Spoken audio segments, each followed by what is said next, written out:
Hello, everybody, Howdy. and welcome back to Airches. Yeah. World's about to break. Wow, you couldn't even sing it with conviction. I couldn't. Wow, I was too no one afraid. even knows what that is. They're just like, I think I heard Darian mumble something. Our world's about to break. Wow, It's so good. he Always. doesn't care. We will fight as one until the battle's won. Yeah. I did put on 2 episodes You of really did. Avengers: Earth's Mightiest Heroes, the Ultron arc. It's very good. That show is so good. Like, unironically, it has no right. No fucking right. I'm like, here it is, the only good Marvel adaptation. Was there anyone of note that worked on the show? It was damn, I forgot the staff off the top of my head. There are like notable people there, and there were some crossover with the actual like industry at the time. Okay. So it's like, yeah, and it was by people who Gave a also shit. read the comics and Yeah. also like worked in. Some of them did work in the industry, so it's like, oh, they just know what they're doing. Yeah. And you can like, sure, there are some compromises I don't love in the show, but it's also, these are some of the better compromises for adaptation I've seen Okay. for Marvel. Because for one thing, they just go, fuck it. Like, even in this episode, right? You just had that one-off line of dialogue where there's just like, oh yeah, like Ivan Kragoff went to go to the Baxter building to take down the Fantastic Four, but they just weren't home. But like, they hadn't introduced the Fantastic Four in the show yet. And they're just like, yes, the universe outside what the Avengers is doing exists. Yeah, they're just doing things. You'll just occasionally have characters mention other heroes that don't show up in the show proper.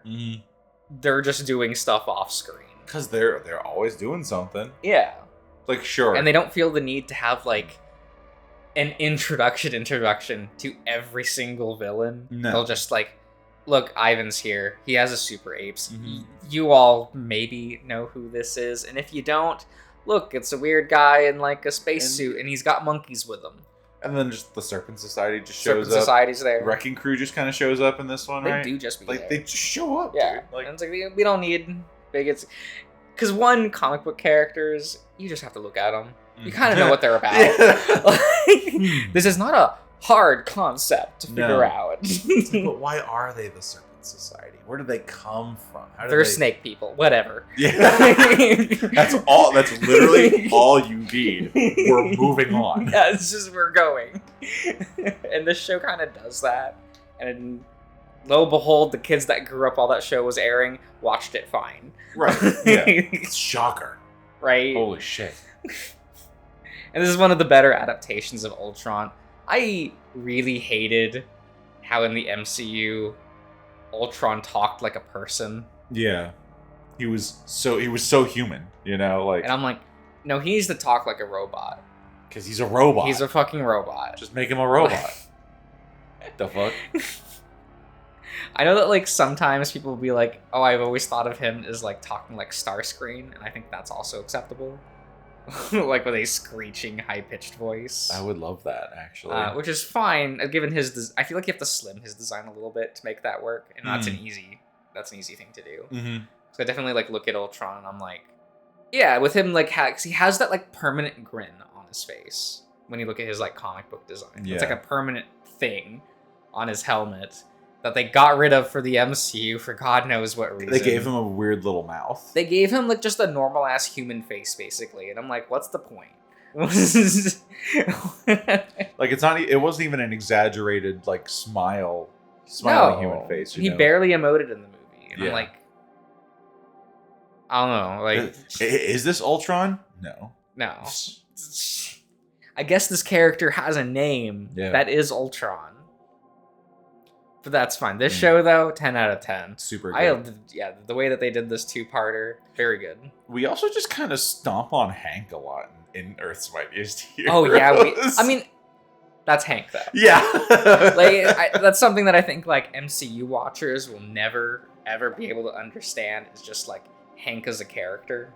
Where you're like, yes, Hank is the perpetual fuck-up of the Marvel Universe. He will always try to succeed, always try to help people, and make the world a worse place. The way it should be. They definitely do not convey that in the MCU films. But again, like you had said, Hank Pym is not a character in the MCU films. He's not there. Mm-mm. There is a character named Hank Pym in the MCU. That's not Hank Pym. No, but he's only there to invent the Pym particles to give Scott Lang, MCU Scott Lang, the fucking. Because I'm also like, is that Scott Lang?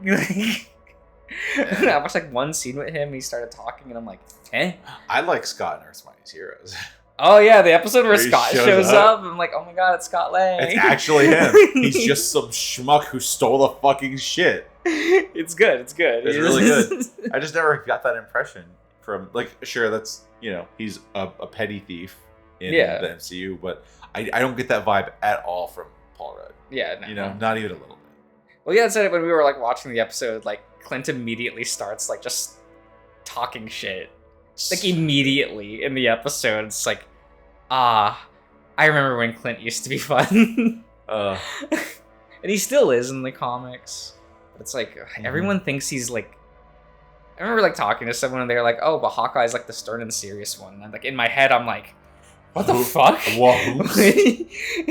He's the comedy one that makes the sex jokes, right? And like he passed the torch to Kate, who's literally just him, but like a girl in a lot of ways, but like, a lesbian. But a lesbian, exactly. So closer than you might think, but it's just like in Earth's Mightiest Heroes, the characters are characters. Yeah, and they feel like themselves in the comics for the most part. And we're also never going to get anything as cool as Hulk jumping out of an exploding Quinjet in space, crashing down, to crash through the atmosphere, burning up, and just being fine, crushing the Iron Legion. Yeah, we're never gonna get that shit ever. Oh man. Well, one, there would need to be people adapting Marvel that respects Hulk. And that's not going to happen. That's happen. Straight up not going to happen. No, absolutely not. Not in this timeline. No, sirree. No. It's like, Hulk is cool. Everyone else isn't Hulk lame. I hate all of you. You all kind of suck. I hate all of you. Did you ever watch Hulk and the Agents of Smash? No, I haven't. I haven't. I saw that A-Bomb was in the key art. Right. A-Bomb. Curiosity peaked. Yeah. Because that character just doesn't show up in adaptation. I think I saw part of an episode in passing once, but it's always one of those things I've just been curious about. Because it's Green Hulk. I don't know. It's probably MCU Hulk. Probably close to. Right. It's not going to be Savage or anything. No. It's Red Hulk, She-Hulk, and then A-Bomb, I think, is the team lineup in that. I thought there were 5. Was there 5? I think there another 5 people in Smash. Is Scar there? Maybe. I don't know. I'll have to look at it. Weird. Because I like A-Bomb. I like A-Bomb a lot. I think he died too soon in comics. I see. When did he die? At the end of the run he was introduced. Okay, yeah. So he's really only around. Get this guy out of here. Yeah, it was a little unfortunate. Though. Okay. They basically immediately got rid of him. Which was a little too bad. That was a really cool because his name dynamic. was an A-Bomb? He was very proud of the name. I'm sure he was. Which, 10 out of 10. I kind of loved that. Because he got introduced in the same run as Red Hulk. Oh, okay. So you had this moment where, Red Hulk shows up, and he introduces himself as Red Hulk. And A-Bomb is like, really? You went with Red Hulk? Come on. And he's just like, you call yourself A-Bomb? And he's like, yeah, but that's putting a new spin on it. Because it's A-Bomb's whole thing is that he got injected with the DNA of Abomination. Okay. So he has a similar exoskeleton thing. So he's like, I'm not Abomination. I'm A-Bomb. It's pretty good. It's clever. It's good. And I'm just like, Rick. I love you. I really do. It's meant to be this way. It's good. It's good. Hell yeah. Maybe one day Rick Jones will come back in a more meaningful way. He was basically modern day Bucky. Okay. That's kind of the sales pitch for for modern Marvel And by that I mean like the 60s through the 90s. Right. Like he was kind of like the youthful side character. Huh. But was an adult. Like he replaced Bucky. Like he in the Captain America comics, he donned the Bucky costume in the modern day and trained under Captain America. That's kind of cool. But is also like best friends with Bruce Banner because that's how he was introduced. He was Hulk's sidekick, basically. Okay. Yeah. Yeah, Rick's been all over the place. Yeah, that's pretty wacky. He's pretty fun. I like that. That's super cool. Yeah. What's Cammy Boy doing? Hiding under a table. He's having his trip. He's hiding under a table. He's going like, huh? Well, where's he going? Under the table, apparently. Yeah, that's just... He's going up. Taking a trip under the table. He's going down under. Yeah, he is. He's gonna go rescue some kid that was captured by a poacher or some shit. Oh my god. This vision is definitely different from anything he's experienced before. Unlike the dream-like, reality-altering psilocybe, the vision he's entered has a clarity to it, like he's not even tripping at all. The figure of someone appears before him, and Cameron knows everything immediately. Who is it? Oh. It's a bunny. Bunny. Yeah. Benjamin Kowalski, a bunny born in 1977, runaway from his Pueblo home when he was 16. For several years, he moved from city to city, sometimes in neighboring states, even settling in Peyton. He stocked shells at a grocery store, and the extra money he saved up would fund his weed supply. Brian was his dealer. In September 1998, he agreed to let Brian take him to his trailer home in Echo. He was promised 2 ounces of weed in exchange for 1 night of lovemaking, as the bear had put it. Benjamin wasn't gay, and even if he was pretty sure Brian wouldn't be his type. 2 ounces was a lot, though, and way too good to pass up. After 4 days of torture, Brian accidentally strangled him too long, and Benjamin didn't regain consciousness. Of course, Brian planned on killing him anyway, so he did. The bear was only disappointed that he didn't get a few more days with him. Oh. A skunk. Little guy. Timothy Esposito? Esposito? Yep. Was a skunk born in 1985 in the Midwest. Middle America, some might say. Yeah. His home was a large industrial city, one that had been in decay for his entire life. So he transplanted to Mesa, and in May 2005, that was when he attended a BDSM-themed event in an unused warehouse. He liked breath play, and so did Brian, so they fooled around a bit. He didn't much like Brian, but the bear liked him a lot. Brian liked him so much, in fact, that he followed the skunk as he walked home after the event and kidnapped him on an empty street. Timothy was strong, and almost escaped multiple times, once managing to leave the trailer before being caught just a few dozen feet from the dirt road. Brian continued their breath play, except now it wasn't play at all, and after 2 weeks, Brian again suffocated his victim for too long. This time, Brian thought he was fairly successful in keeping his victim alive that long. Oh. Whoa. With his glasses is a ferret. Daniel Galagos was a ferret born in 1996, a zoomer. A zoomer?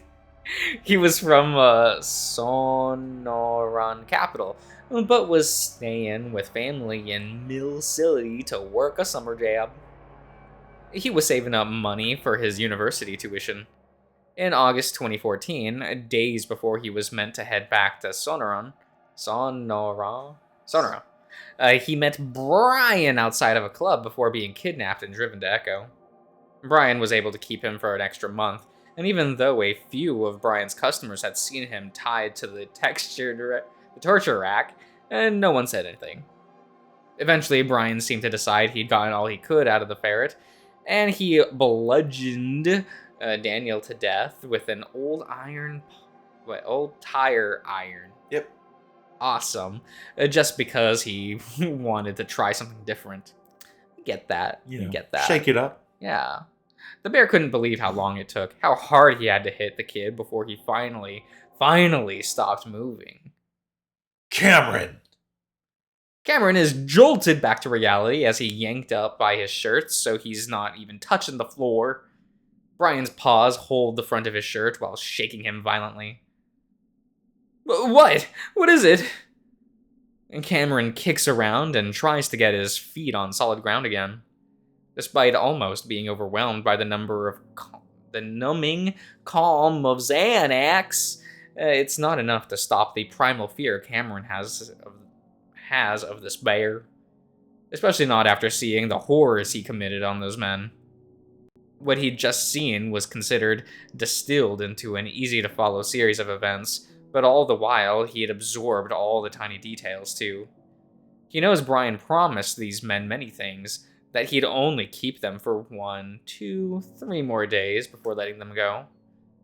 That if they'd just be a little more quiet, he'd let them go.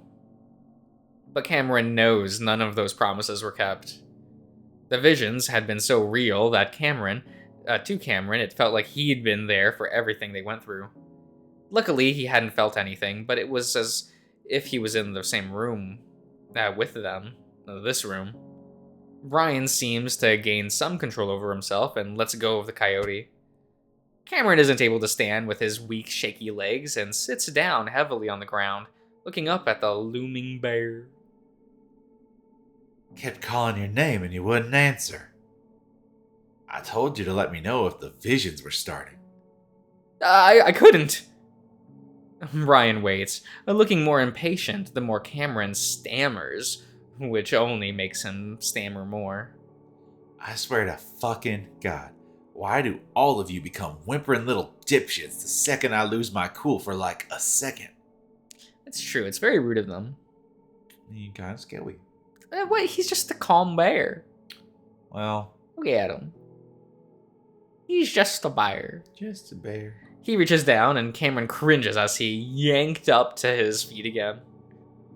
It's clear that Brian wants him to keep standing this time, and so he does steady himself against the table behind him.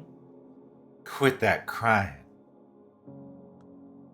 He does his best to stop, but the sobs keep coming. Brian, the visions, the people he's just felt. It's not an easy thing to just shrug off. I said to quit, not be quieter. You know that those are two different things that he said. It is, yeah. Cameron's mouth dries up even more, his tongue now sandpaper against the roof of his mouth, as fear helps shock him into a statue-like state. Cameron knows he owes a lot to the sedative right now. Without it, he wouldn't be able to stop, and Brian might kill him. That's better, but faster next time. Got it? Okay. Cameron opens his mouth to answer, but finds himself yanked forward suddenly, only to come to a horrible, jarring stop as the bear slams his knee into the coyote's torso.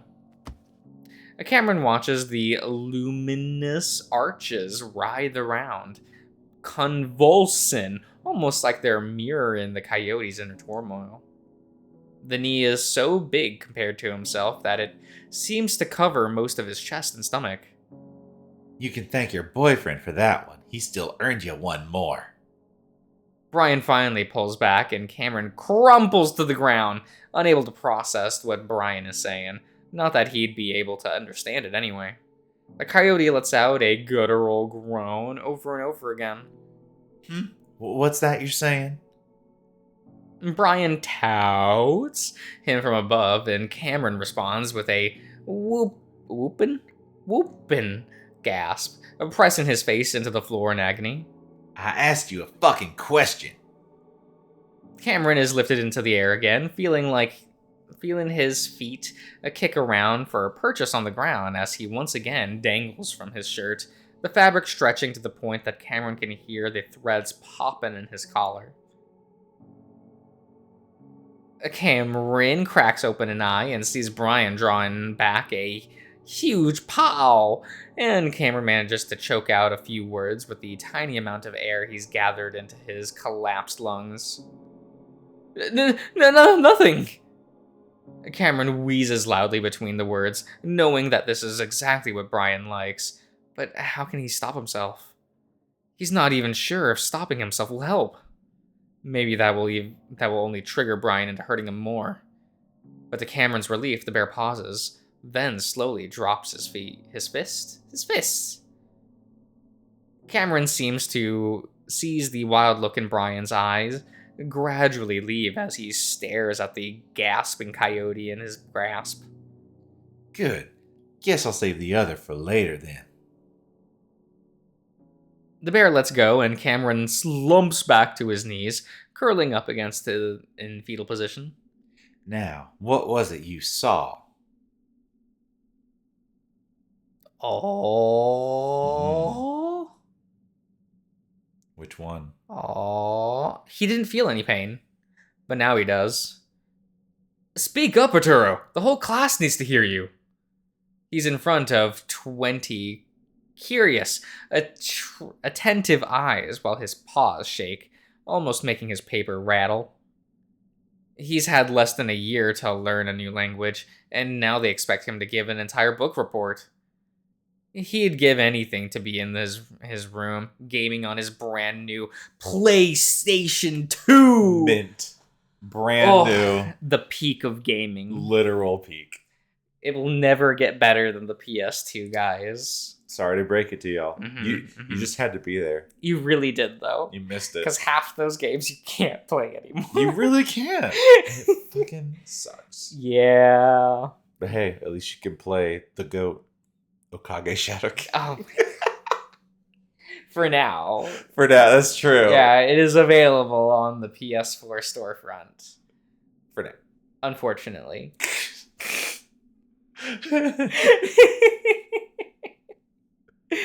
But first, he has to figure out how to survive these next 5 minutes.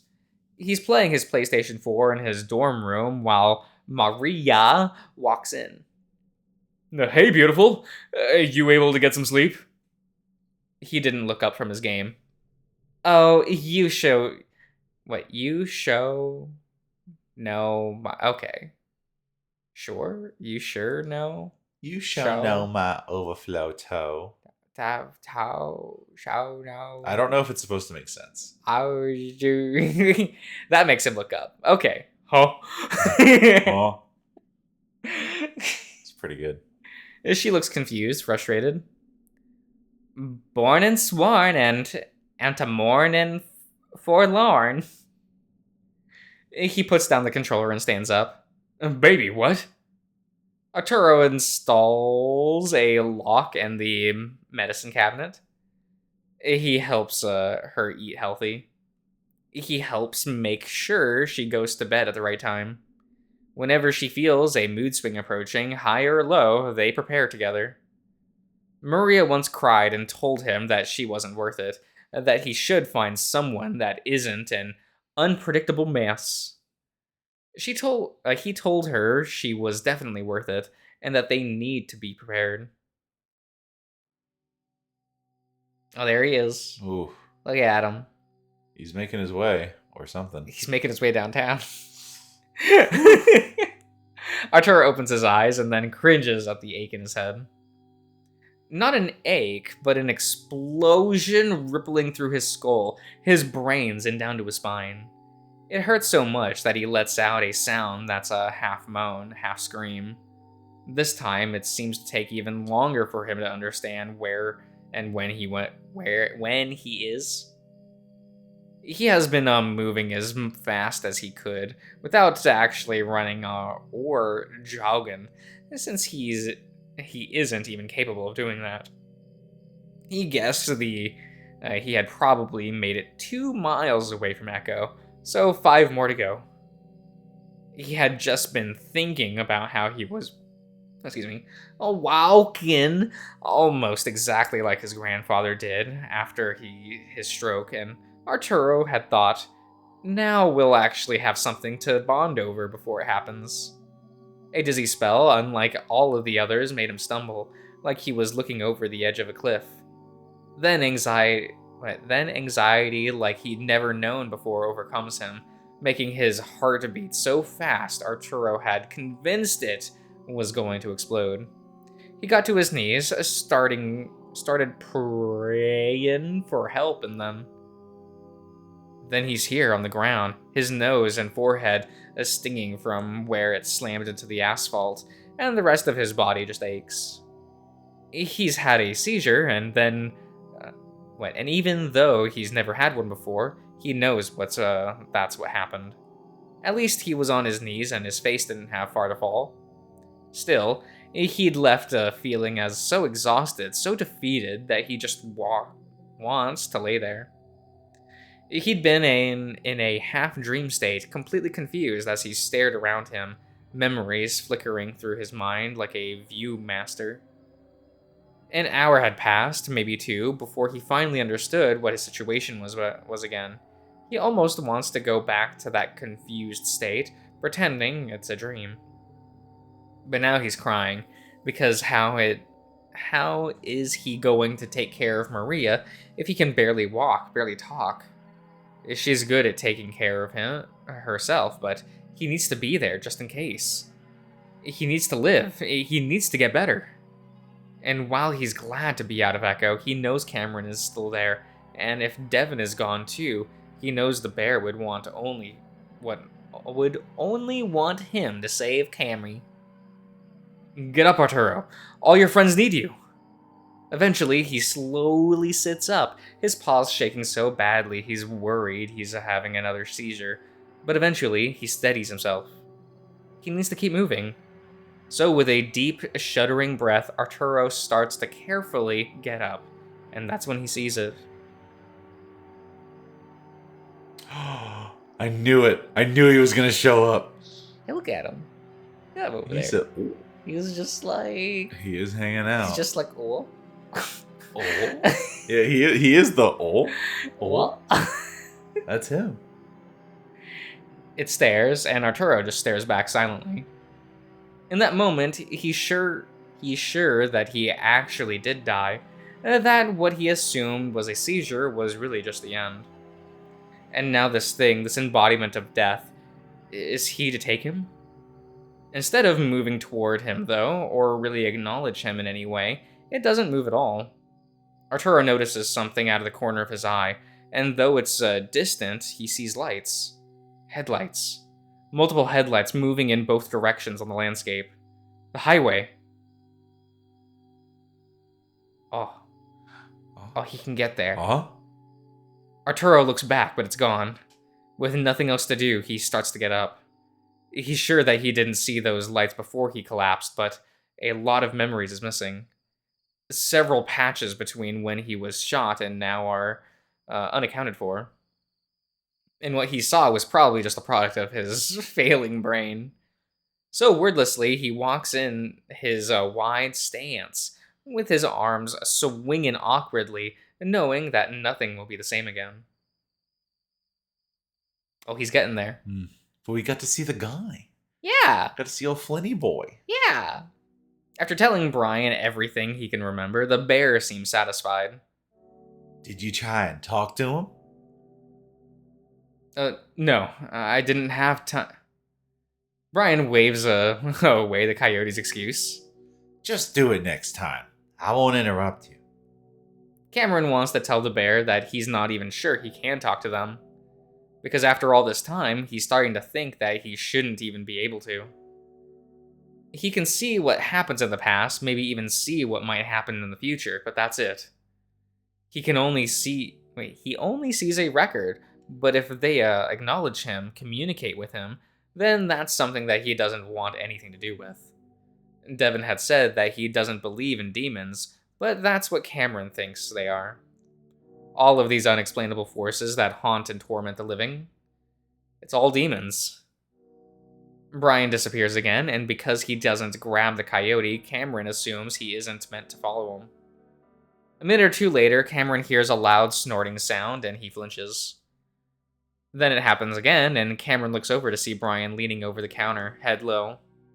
Combined with the sound and posture, the coyote knows that the bear is definitely snorting something. He's been in a similar position many times in his past. Either way, he's not about to ask the bear what he's snorting.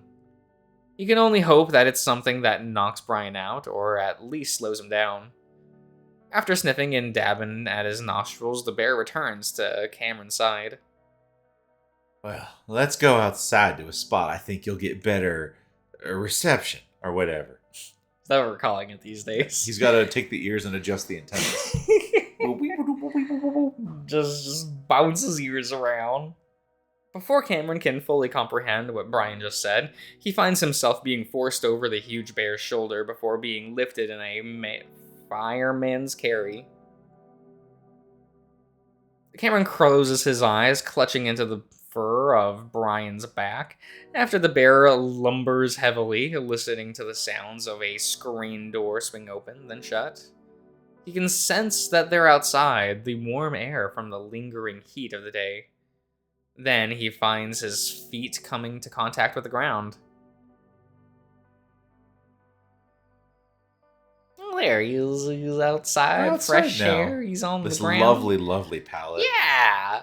Cameron looks at his surroundings while Brian ambles about 5 feet away, kicking at the dirt and foliage. It's twilight now, at least as far as Cameron can tell. The eerie, ominous red hasn't gone away, even though they're well past sunset. The first time he tried shrooms, colors did change, but in the sense that they became more vibrant and saturated. The forest looks just like it did when he had the vision about the static entity. He was with Dev then. How is this even happening? Who's having these thoughts? Devin? What? Cameron jolts back to the present, even though it's not the present because time has stopped existing, and this is just a moment in a never-ending series of moments. Is time always happening at once? Brian is still looking at him with a piercing gaze, and his fur is once again writhing about on his body, as if it's come back to life. Sorry, I'm having a hard time concentrating. He's lost interest for the moment, and just blurts the first name that comes to mind to center himself and confirm that he still exists. The trip is reaching the same level he experienced in high school that had sent him running through the unfamiliar public park, his friends having to chase him and pin him down. Ha! I'll fucking bet. I didn't even measure what I gave you because I thought you'd only take one swallow. It was a fuck ton, though. Oh. There's nothing he can add to that. It's scary, but it's the way Brian is acting that's really scaring him. Whatever he took is very obviously kicking in, and it's definitely not calming him down. Something wrong?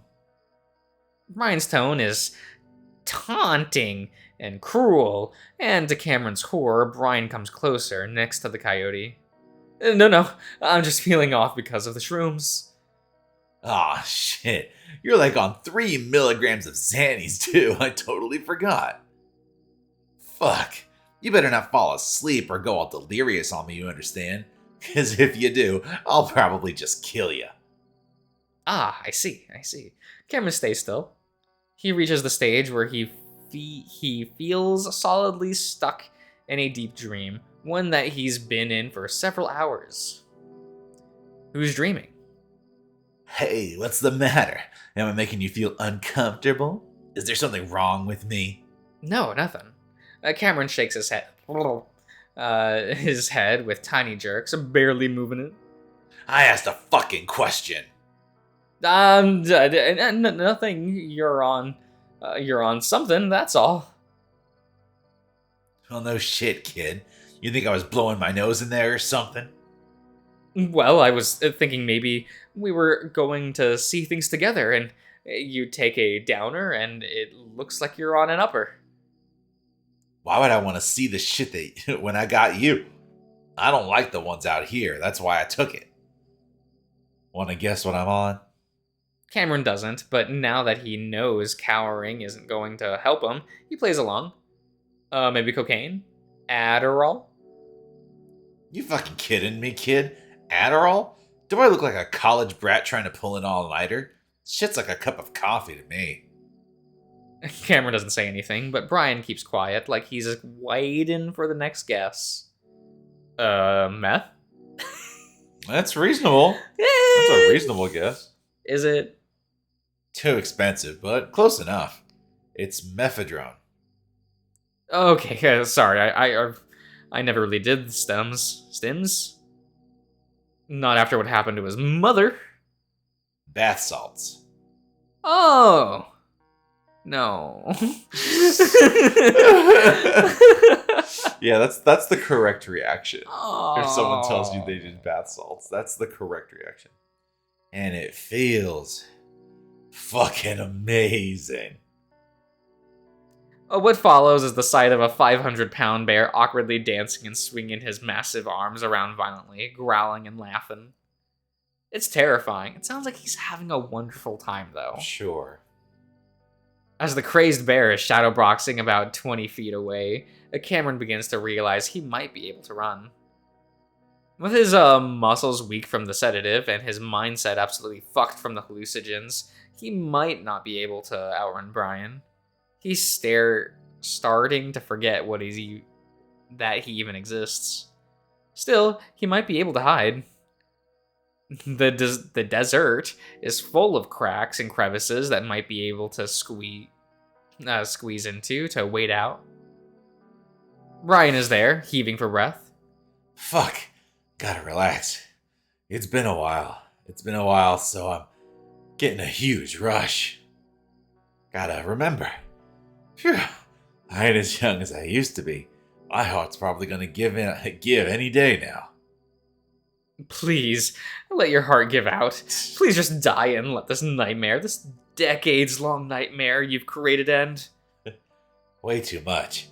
Anyway, it's making me forget what we're even doing. Remind me again, little buddy. Brian smiles at the young coyote, and Cameron takes that as his cue to smile back. If Cameron is remembering correctly, stimulants makes people more empathetic, and he hopes he can tap into that. I'm going to help you calm down some spirits. Cameron wants to say, and then you'll let me go, but Brian doesn't keep promises, and bringing it up might only trigger him to do more terrible things. That, and now that they're outside, Cameron is sure he can feel Devon's presence, alive but hurt, and the coyote is desperately trying to figure out what to do next. But Brian seems to know exactly what's on Cameron's mind. What about your bear? Maybe I was getting the wrong vibes, but I thought he's your boyfriend. Of course, that's why I'm doing this. Oh, fuck. I forgot to tell you he overheated in the van. Got distracted with you and left him in there too long. For a few seconds pass, during which Cameron's mind is telling him 10 different ways to react. Cameron knows for a fact that Devon's alive. But should he act terrified to satisfy the bear? Brian interrupts with a giggle. Nah, he's fine. Just wanted to make sure the feelings between the two of you were mutual. Your face said it all. Brian laughs again and even lets out a high-pitched whoop that echoes about the quiet forest. Not knowing what else to do, Cameron does his best to go along with Brian's game and forces a laugh. Holy shit, you really got me there. I thought my heart was about to give out. Damn, you're cute. Cutest little Yodi I've ever seen. Aw, thanks, but you know drugs, they make everything seem better. I think I'm more on the ugly side of things. If I'm being honest, I mean, I haven't showered in a while. Cameron pretends to self-consciously smooth over his head fur. Nah, you were cute before I amped up. Also, I've had guys shit themselves, either because they were scared or they thought it would stop me doing what I did. It didn't, because this shit I'm on makes me horny as fuck. So not only do you look cute, it is cute thinking that it might help you. Of course. Cameron saw the torture Brian inflicts, and the bear had to be drugged up whenever he was doing it. All right. I think we'll end the part here. Oh, but it's so tense. It is. How will I release? It was when you just go masturbate or something. True. As Brian would want. I'm only gonna go do it because Brian told me to. Exactly. We'll see you around, everyone.